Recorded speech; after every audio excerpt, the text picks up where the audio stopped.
way the Texas law is that you actually don't even have to be right.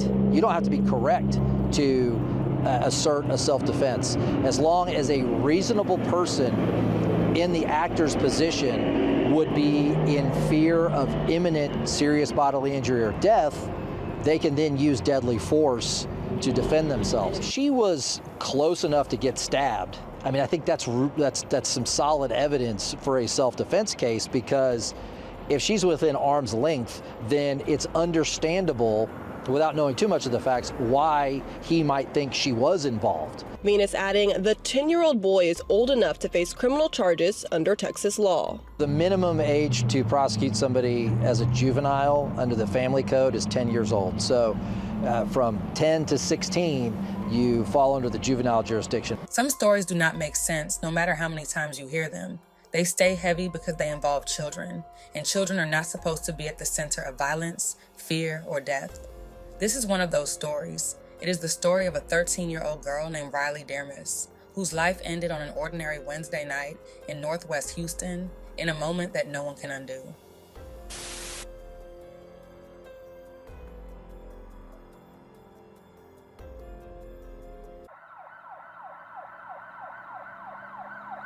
Riley was only 13 years old. She was at an age where life is still forming, where days are filled with school, friends, laughter, and plans that are small but important.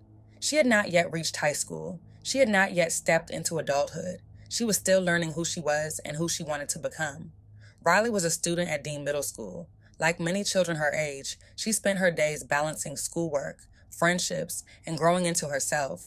And yet, on a single night, her life was taken in a violent and confusing situation that has left a family grieving and a community searching for answers. According to police, what happened that night did not begin at the apartment complex.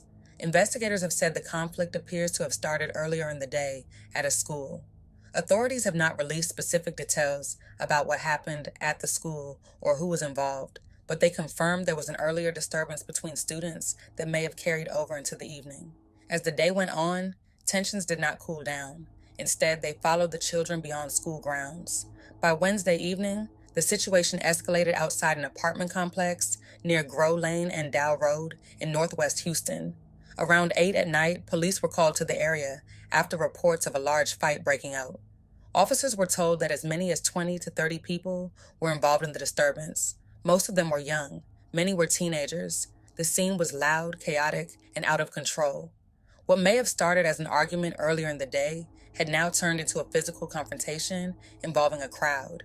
In the middle of that chaos, something irreversible happened. When police arrived at the scene, they found Riley suffering from at least one stab wound. She was badly injured. Emergency responders rushed to help her and transported her to the hospital, hoping they could save her life. Despite those efforts, Riley later died from her injuries. A 13-year-old girl was gone, and the weight of that loss began to settle over everyone connected to her. As investigators worked the scene, they spoke with witnesses, including an adult woman and a 10-year-old boy. According to police, the 10-year-old told officers that he stabbed Riley and then turned himself in. He told authorities that he acted in self-defense. Because of his age, the situation immediately became more complicated. In Texas, 10 years old is the minimum age for criminal responsibility. That fact alone stunned many people and drew widespread attention to the case. The boy was detained Wednesday night, but later released while the investigation continues. Police have stated that detectives are reviewing surveillance video, interviewing witnesses, and gathering evidence to fully understand what led up to the stabbing, including the events earlier that day at school. Once that process is complete, the case will be presented to the district attorney, who will determine whether any charges are appropriate. As of now, no charges have been filed. While the legal process moves forward, Riley's family has been left to sit with a pain that words cannot fully explain.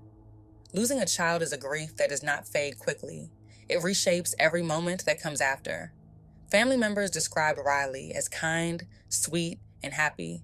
They spoke about her as a girl who was loved, well cared for, and full of life. They have said that the picture being painted of her online does not reflect who she truly was. After news of her death spread, the school community was shaken. Teachers, classmates, and parents struggled to understand how a student who had walked the halls just days earlier was suddenly gone. School officials shared counseling resources to help students and families process the loss. As details emerged, videos began circulating online. Opinions followed quickly. Some people claimed the incident was self-defense. Others said it was not. Many pointed fingers. Many argued. But investigators have made it clear that videos alone do not tell the full story, and moments caught on camera cannot fully explain the fear, confusion, and movement within a large crowd. What is known is that there was a large group involved, that emotions were high, and that the situation escalated far beyond what anyone expected. What is also known is that children were placed in a moment that should never have existed in the first place. A knife was present, fear took over, and a young girl did not make it home. Good morning. Well, police do say that there was some sort of large fight happening here last night, and when officers arrived, they found a 13-year-old girl who had been stabbed, and police say that a 10-year-old boy told officers on the scene that he's the one who stabbed the 13-year-old girl and is claiming the stabbing happened in self-defense. Now, take a look at your screen. We do have video of the scene last night as police were investigating. Police say officers were called here at around 8 o'clock last night after reports of a large fight outside the apartment complex. And as I mentioned, when they got here, they found the 13-year-old girl with at least one stab wound, and she was taken to the hospital where she sadly died. Now, as for the 10-year-old, police say he told them he stabbed the girl and that she wasn't alone. Right now, it looks like that they're claiming that the 13-year-old was among about 20 to 30 people that came over and started assaulting people in that apartment, and that he stabbed her in self-defense.